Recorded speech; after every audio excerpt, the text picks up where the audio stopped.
Hi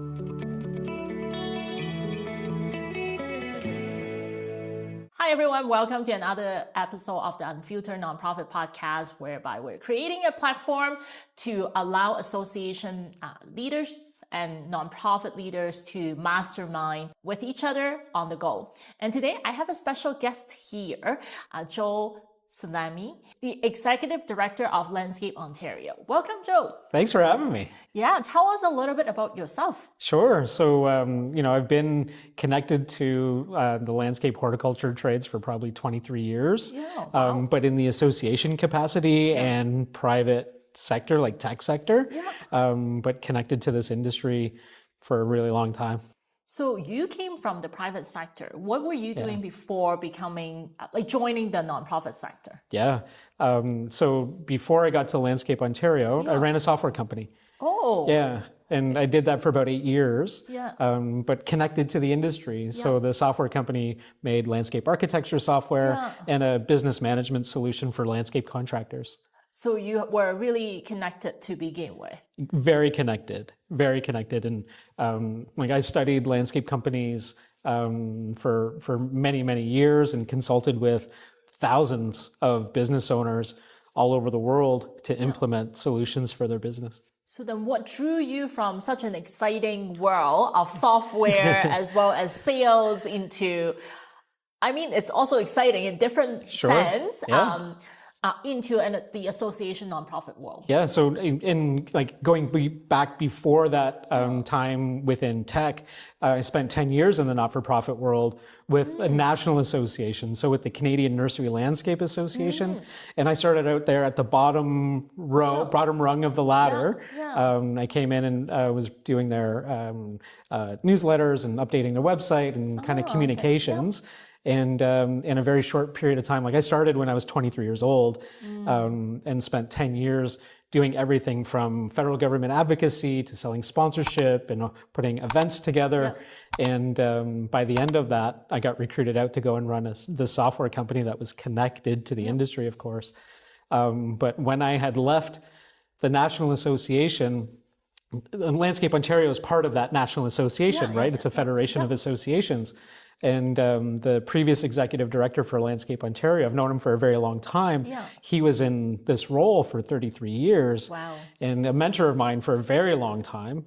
And he tried to hire me many, many times to do sales for Landscape Ontario, and I always turned him down.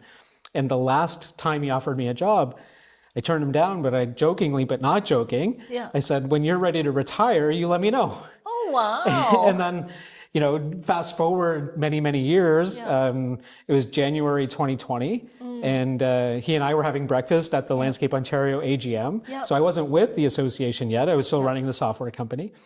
He's like, hey, Joe, remember when, you joked with me and said, when I'm ready to retire to let you know? It's like, well, I've decided to retire in about 2.5 years. And I want you to be my succession plan.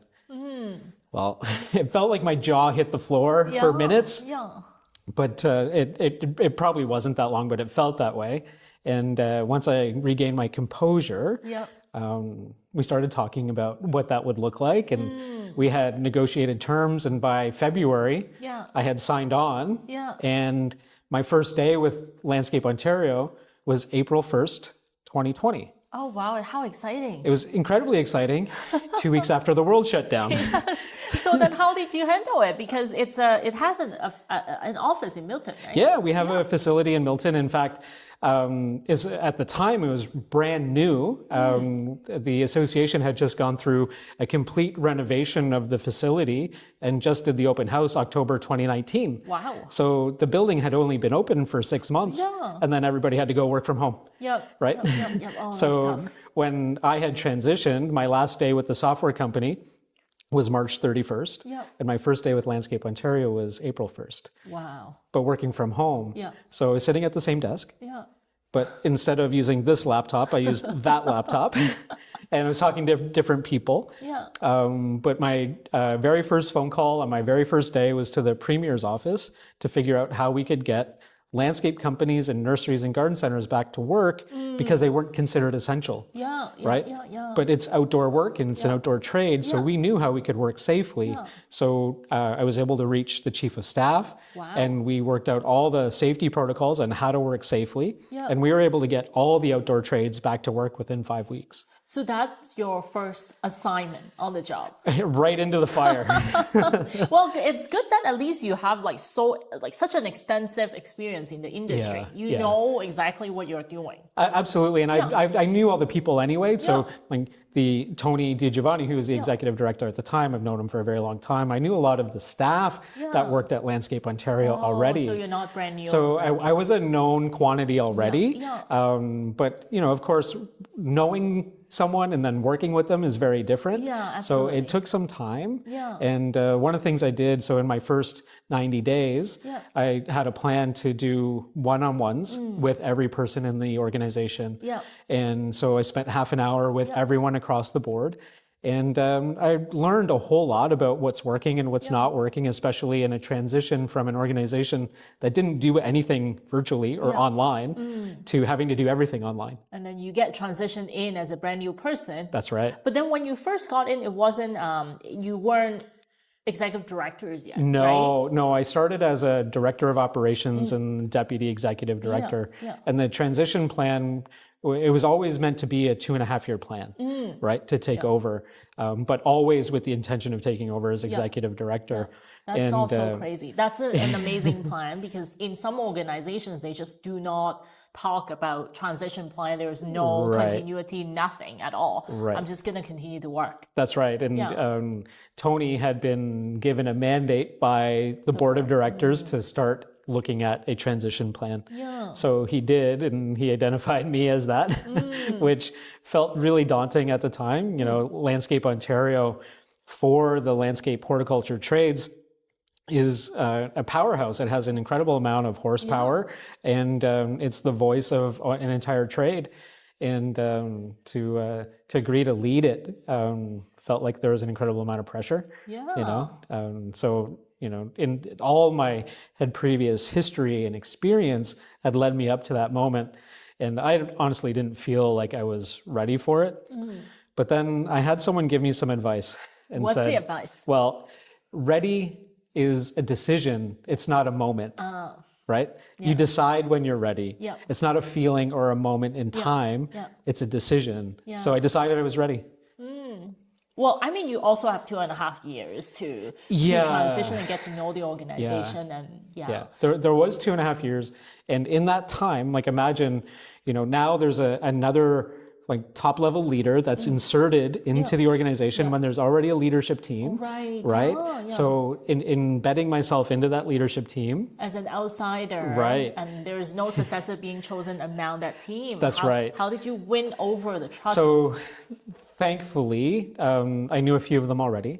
And again, because of it being a known quantity, I was able to build trust really quickly and had demonstrated some really early successes and some wins, and shown that, I have a people first leadership philosophy, right? So we knew that during the pandemic, there was an incredible amount of uncertainty and stress on people and things going on at home that would interfere with what's going on at work. And so I just made it clear that, whatever's going on at home is way more important than what's going on at work. And so if you need time, deal with it. And we'll be here. Right? The work still has to get done. The work will still have. We still have to look. We still have a business to run. Right? We still have an industry to serve and a trade to work with. But working from home, we have the ability to work and flex our hours. So we made that really clear that there's going to be some flexibility. So is Landscape Ontario a work from home type of organization, flex, hybrid, or remote, or in office? We're a hybrid organization, so we ask everyone to come in 2 days a week, and it's fairly successful. Awesome. You get people like, especially new hires that are like, well, can I work fully from home? No. And especially we've come up with something where if it's your very first job in your career, then you're going to start working at Landscape Ontario, and for the first 3 months, you're in person every day. So But would there be people in person every single we have everybody. So there's always someone in the office, Yeah. right? And our teams try and stagger when they're in. So there's always someone there. And we have some people where their job, like our office manager and our front desk, they have to be in the office every day, right? Yep. Our controller just loves to be in the office, so he's there every day anyway. Yeah. And because we have 24 acres of property in Milton, we have a grounds crew. And so that grounds crew is there also every day. Oh, okay. Yeah. Oh, okay. So you always have, it's very important if it's someone who's brand new out of school. Yes. They really don't know. No, they don't have the structure. They don't have the experience in working in an office situation. So we're going to give that to them in their first 3 months. Yeah. So Landscape Ontario is a big organization. And as we were talking about the size of the organization, the budget was over $7 million. And then you have 2,500 members, more than 2,500 members. And you have 35 staff that you have to That's right. take care of. Now, so you have so many people that are pretty much relying on you and the whole organization at the same time. How did you transition from like being, a software, running the software operation, software company to like handling this type of operation? Yeah.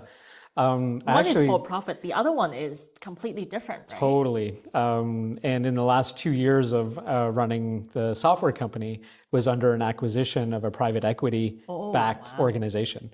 So the pressure of delivering in a tech company, it's all about annual recurring revenue and driving EBITDA percentages and maximizing value for subscription dollar. Yeah, for right? PE for the owner. Yes. Totally. And answering to a private equity board of directors. So the pressure is different, but at the same time, that software company was the best in class and de facto standard for landscape design software in the industry worldwide. Right. So it's very much lots of eyes and lots of pressure on the product or value that's being delivered. So I actually saw it as something very similar that Landscape Ontario delivers to its industry base in the province. So I took the pressure of that to be very similar and took it seriously in the same way. And so I don't know if I felt a big difference. The difference in the style of business, Landscape Ontario being a not-for-profit, it made it a lot different. So, all of the expenses that we had could match our revenues. But that didn't really happen. And just because we're a not-for-profit doesn't mean we're not profitable, right? So there's lots of healthy surpluses at the end of the year. I run Landscape Ontario like I did run the software company. And so we run it like a business. And so tell me more about how you run it as a business, because I think a lot of nonprofit organizations out there would be able to learn from that type of mentality. And also how to diverse revenue, because that's right now is challenging time for a lot of nonprofit organizations, right? I'll give you an example. So we do a lot of events. We have 10 regional chapters across the province. Oh, really? So that's a lot to deal with and probably a whole lot to unpack right there too. But across our chapters, the different sectors that we represent within landscape horticulture and our committees and all the other events we do, we probably put on about 160 events in a year. And our staff are incredible to be able to deliver on that. But so these events are profitable? Well, most of them, and it all depends on the goal. So each event starts with a discussion in the planning phase. What's the goal of the event? And if the goal of the event is to generate some kind of revenue to do an industry development project, then we will budget accordingly, right? But if the goal of the event is to give back to our membership or to do a community service event, then it's okay that event doesn't break even or that it costs us to do that event. So, but the idea of most of our events, the vast majority of our events, is to at the very least break even or to generate a surplus so that we can engage in more industry development projects. Right. So the 160 events is no small job, okay? No. Because I do my own events, but maybe at most we do once a month, which is just like 12 a year. Right. But you're talking about 160. Yeah. And so how do you manage the communication even? And how do you manage the staff? Like, how many staff do you need to dedicate to just doing those events? So just for our chapters, and I said we had 10 chapters, we have 3 full-time staff that deal with event coordination and planning, sponsorship coordination, and then administration. Wow. And so, we added one recently that becomes the glue across all of our chapters. You can set up their board meetings, take their minutes and keep them all connected, work on action items. So total, we have 4 staff that's dedicated to our chapters. And they're the ones that are running all the events and planning the events with the volunteers. Across all of our chapters, we've got the better part of 120 volunteers. Wow. How do you manage those 120? Well, I report to 10 chapter boards on top of our provincial board of directors. Oh, you also report to that? Well, those 10 in a way, I report to them, because they all have a board. And so annually, I'll try and make at least one board meeting for each of the chapters, and we'll kind of do a state of the industry report with each one. Let me count. So you have Landscape Ontario's board of directors, Yes. and then plus the 10 chapter board. You got it. That's so the Landscape Ontario's board meeting would be 4 times a year. We 3 times? have 7 board meetings a year. What? Yep. Excuse me, sorry. Okay, 7 board meetings. Yep. 7 plus then 10, so Yep. that's 17 Well, minimum. and some chapter boards will meet more frequently. So some chapters will have their board meeting quarterly. Yeah. Some chapter board meetings meet monthly. Yeah. Right. I don't go to every chapter board meeting. Yeah. I will go to at least one per year. Yeah. Right. So yeah, my schedule is very busy, and I'm fortunate and I'm blessed to have a very organized executive assistant to keep my life organized, because without her, I'd be totally lost. And you have a family. Of course, yeah, I do. How many kids do you I have? have one, and he just turned 10. It was just his birthday this past Monday. Oh, okay. Yeah. My son's birthday last Wednesday. Oh, okay. Yeah, 11. Oh, He's wow. 11. Okay, so very similar in age.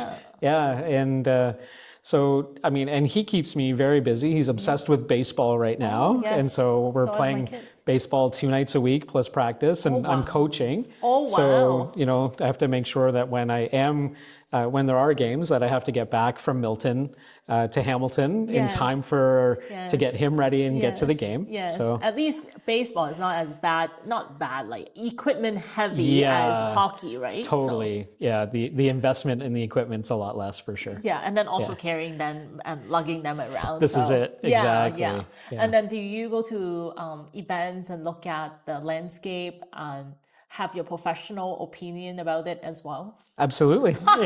Totally. Yeah. So cool.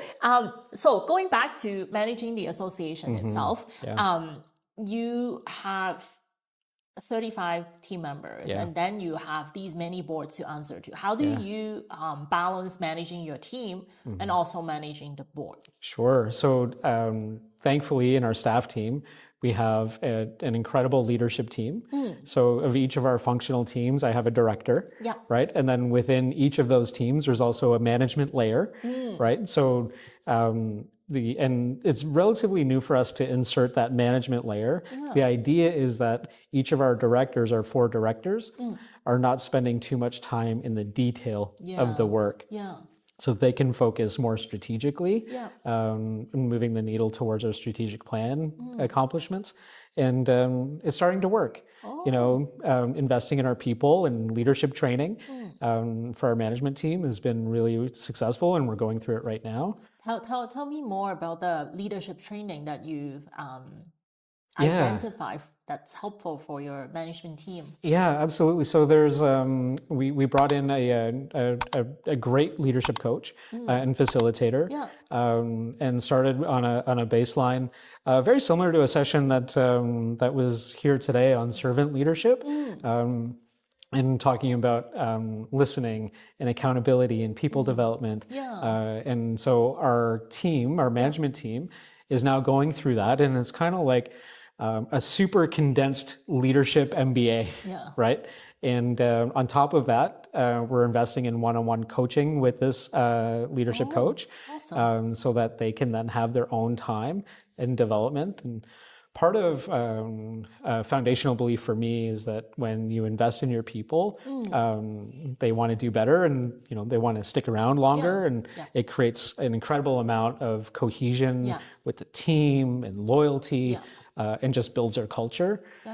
So that's become part of our philosophy, is to invest, and we are very intentional about a professional development budget in our operational budget. That's awesome.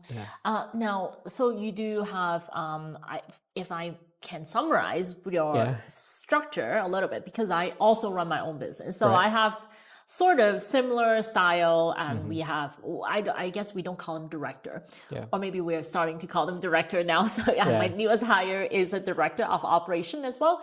So we have director, and then we also have a layer of manager that are managing the day-to-day as well. And the director is more running toward the strategic plan. In our world, it's not strategic plan, it's more like a 1-year plan or 3-year plan. But it's very similar. So it's important, and having that right structure so that directors can focus strategically and managers can focus on the day-to-day is really important, especially as we grow. 5 years ago, our budget wasn't over 7 million. It was more like 3. What happened? Over the last... Well, the pandemic happened, and there was historic growth in the industry, right? Historic demand for landscape and garden services, right? And so you got more members, a lot more members. During the pandemic, we added almost 1,000 companies to our membership roster. Wow. New companies were starting everywhere out of the woodwork. So because of the historic demand, there wasn't enough companies out there to do the work. And so lots of employees who had been with the company for a long time were starting their own company, right? And we saw that growth, and that there's been some drop off, actually quite a bit of drop off, because the market totally plateaued, and the demand lessened. But what happened was all those business owners that started new businesses in landscaping went and bought $200,000 pickup trucks and brand new excavators and skid loaders. And at the time, it was basically a river of money that was flowing, and all you had to do was stick out your bucket and fill up your bucket full of money, and the world was yours. Well, that river stopped flowing, right? So then you guys are also having a little bit of, I guess, challenge? Yeah, I mean, we had, at peak, we had almost 3,700 companies that were part of Landscape Ontario, and now we're about 2,600. So we peaked in membership, and then we had significant drop off, right? But our numbers are still greater than they were prior to the pandemic. So we haven't totally lost, and we've also figured out other sources of non-dues revenue. Okay, tell me more about non-dues. Sure. Yeah, revenue. I love those. Mainly through events. So we've scaled up our trade show and conference, our annual trade show and conference. It's it's the second largest landscape trade show in North America. Wow. Yeah. In North America. Yeah. Wow. Yeah. So we're incredibly proud of that. So how many people? Almost 15,000 people across 3 days. Wow. Almost 500 exhibitors at the Toronto Congress Centre. We take up the entire footprint of the Toronto Congress Centre. So the one by the airport. You got it. Yeah. I hosted an event before. Ah, okay. It's for only 1,500 people, like not 15,000 people. No, I mean, that's a sizable event too. We do a pre-event warm-up. We call it Warm-Up Monday. And we host a conference for landscape designers. And we get nearly 300 landscape designers that come to that conference. Wow. And that's the largest gathering of landscape designers in North America. Wow. Right? So we get landscape designers that come from all over the place to come be with us for the day. Wow, so you're no longer Ontario based. No, not really. And our trade show, like we get attendees from all over Canada and from upstate New York and in Pennsylvania, because we're the largest show in that kind of proximity. Our exhibitors come from worldwide. That makes sense. Wow. So that is I mean, because I hosted an event in Toronto Congress Center. Yeah. It's not a cheap venue to host your Absolutely event not. at. Absolutely not. So then you must have a lot, like you need to generate a lot to be able to make that money. Of course. Yeah. So our expenses to run the event, the 3-day event plus the warm-up Monday, so let's call it 4 full days. Yeah. Our expenses to run that are about $1.3 million. However, the revenue that's generated as a result of that's probably a multiplier of 3. Wow. Right? So it's a large contributor for Landscape Ontario's annual operating budget. Wow. Roughly about 46% of our annual operating budget is that one event. Wow. Yeah. And like membership dues is probably right around 33 or 34% of our annual operating budget. Wow. So I've obviously interviewed so many people that have done, like they're association leaders as well. I don't think I've had someone who has done an event with that type of money contribution to the bottom line, to the operating budget. Yeah, it's significant. And we have an entire team that's dedicated to running that event. Of course. And we do 2 other larger events as well. We do one in Ottawa called the Green Trade Expo. We do it at the EY Center, right by the airport. Yes, I also hosted our annual event. Actually, Otis annual event is hosted at EY Center. Okay. Yeah, right on. year. But it's no longer called EY Center, I think. No, it's called something else. I think it is, yeah. And so we do, it's 140 exhibitors there and about 2,000 people. Oh, wow. And that's done the first week of March. And so, about a month and a half after we do our annual trade show and conference, we do out in Ottawa. And then you still can attract 2,000 people afterwards. Yeah, because there's the geographical difference. Lots of people from Ottawa don't want to make it their way into Toronto. So vice versa. And vice versa. And the market in Ottawa is significant. So there is a great industry segment there that we'll continue to serve. And then there's no other association in Canada that serves the professional snow and ice winter operations market. No way. And so there's no association just dedicated for them? There is. In the US there is, but not in Canada. So you are part of that? We are. Well, we've taken on that responsibility. A lot of our members in the winter will do snow and ice management operations, right? They'll transition to that in November. And so in July, actually in 2 weeks, we host a sizable trade show and conference for snow and ice contractors, and we call it Snowposium. So we're talking about snow and ice operations in July. So it's going to be 30 degrees, and we're talking about winter operations. You're like Costco. Now they're selling snow jacket That's already. right. Yes, Exactly. Well, you need to But plan for it. this is when snow and ice contractors start talking about ramping up for the season, and it's actually their sales season. Getting ready for the winter. Contract. You got it. Yeah. So we'll have massive snow plows at the International Center. Oh, wow. Giant ice melter machines. So the size of the equipment's massive, right? Giant loaders that move snow. So that'll all be there at the International Center on July 22nd. Wow, you're a busy man. There's a lot. There's a lot going on. Yes, 100%. Like I can't believe the amount of events that you guys are doing and able to generate so much revenue.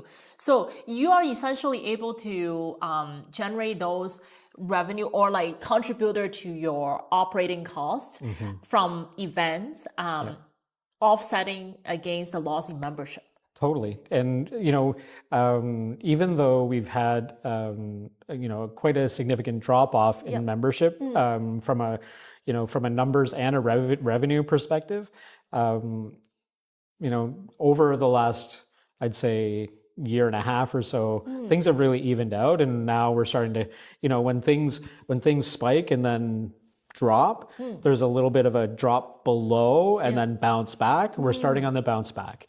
So we're going through a recruitment effort, which is fantastic. We're making partnerships with suppliers in the industry to amplify our voice within the province to reach more landscape contractors. And so, we're starting to see some growth even in membership now that, we had kind of had some significant drop off. Well, you also have the events that attract all the people that We need to come. do. Yeah, and Yeah. that is an industry, I would say, solidifying your in the image or the what's the word that I'm looking for? Like status in Totally. the industry, right? Yeah. Like you're the go-to. Absolutely. We're the only voice for the landscape horticulture trades in Yeah. Ontario. There's no other voice for them. Yeah. And we take that really seriously. And, one of the things that we've seen probably over the last 7 to 10 years is a massive gap in skilled labor for the landscape trades. And it was kind of the second half of 2023 where the provincial government here in Ontario came out with a capital stream for the Skills Development Fund. And we thought long and hard because we have 25 acres of property in Milton. Yeah. And we had an old greenhouse, like 18,000 square feet greenhouse that just, and it was built in 1964. It was part of the original property. And we were using it basically as glorified storage space. There wasn't much we could do with it, and it was going to be really expensive to either renovate or replace. So we applied for this grant, this SDF Capital Stream grant that allows trade associations to renovate or build new training centers. And so we put a plan together to build a 28,000 square foot world-class training center for landscape horticulture.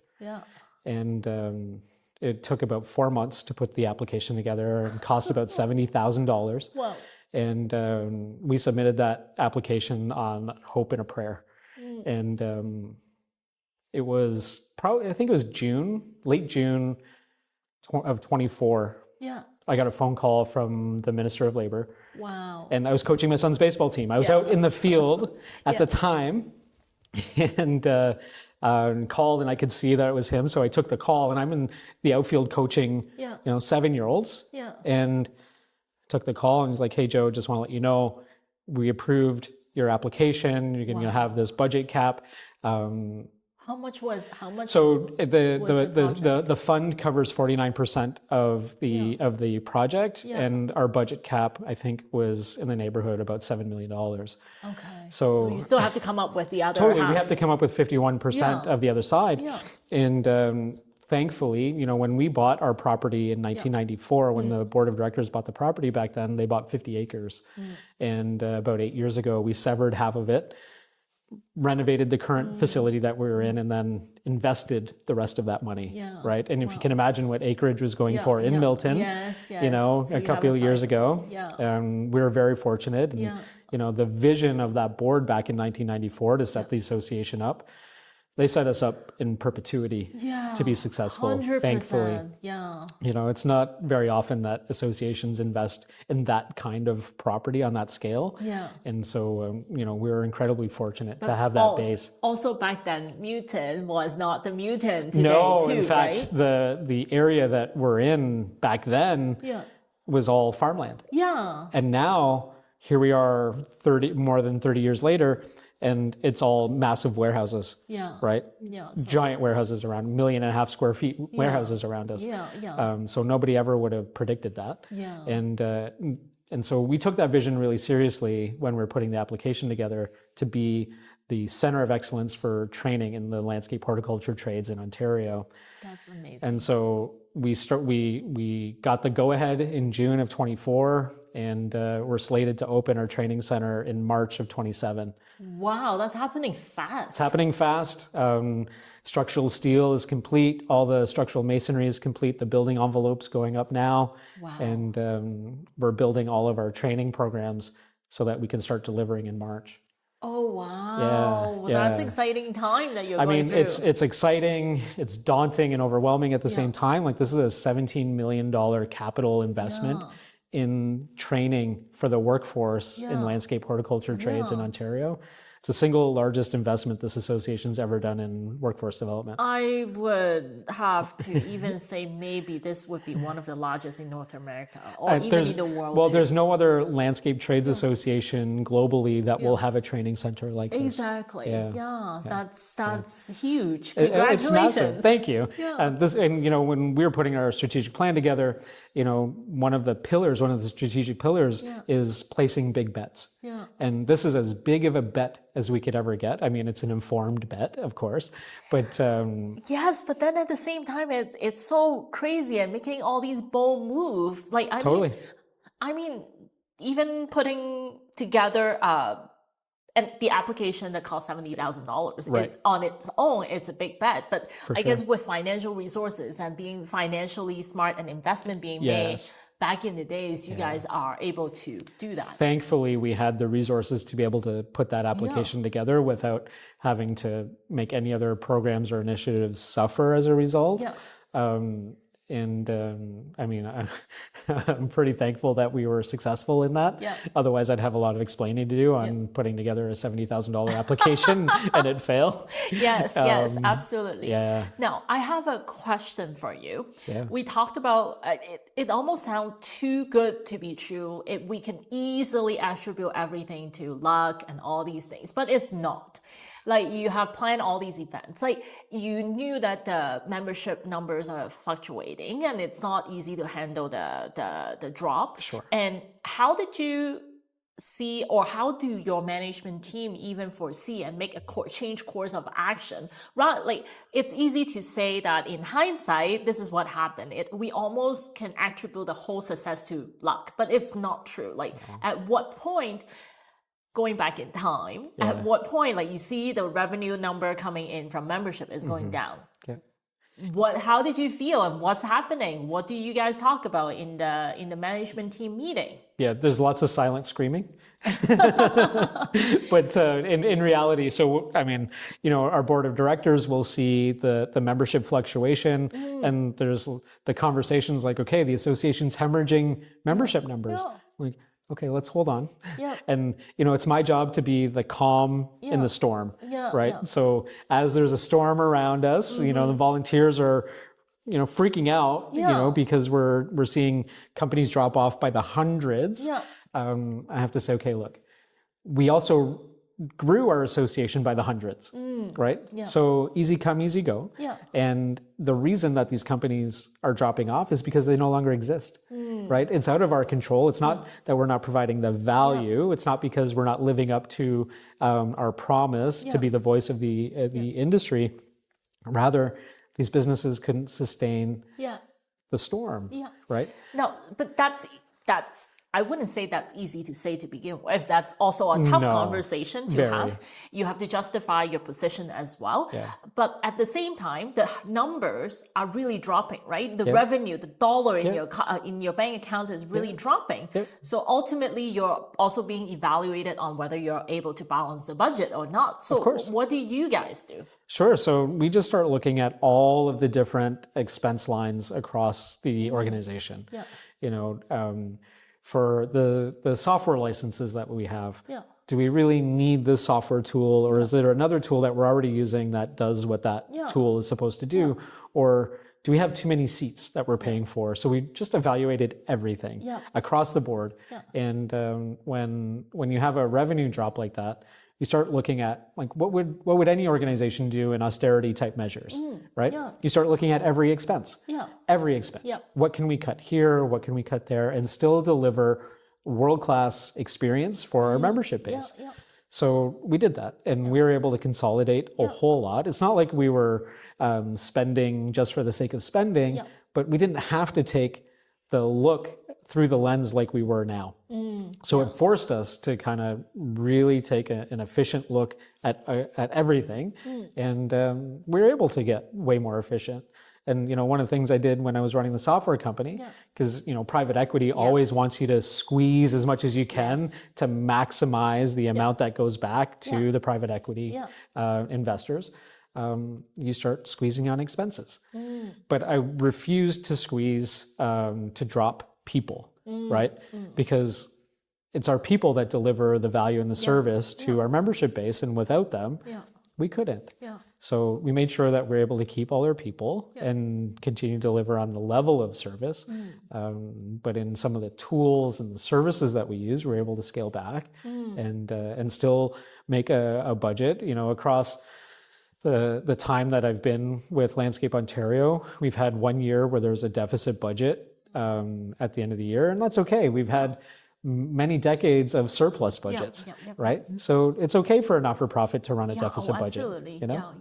So then how did you end up, is it a decision in your management team meeting room to become the largest or one of the largest event hosts? Is it like, how does this, I guess, sort of blow out in a sense that's great for the organization? From membership drop to become the second largest event host in the industry. And thankfully this event that we've had, the Landscape Ontario Congress Trade Show and Conference, it's now going into its 54th year of operation, and so it's got an established brand and reputation as being a really valuable event to go to. It is a buying event, so contractors will buy their equipment and product and service at this trade show, and so there's an incredible amount of value to our exhibitors by being there. And so this trade show and conference has grown significantly over the years. Starting out at Copps Coliseum in Hamilton.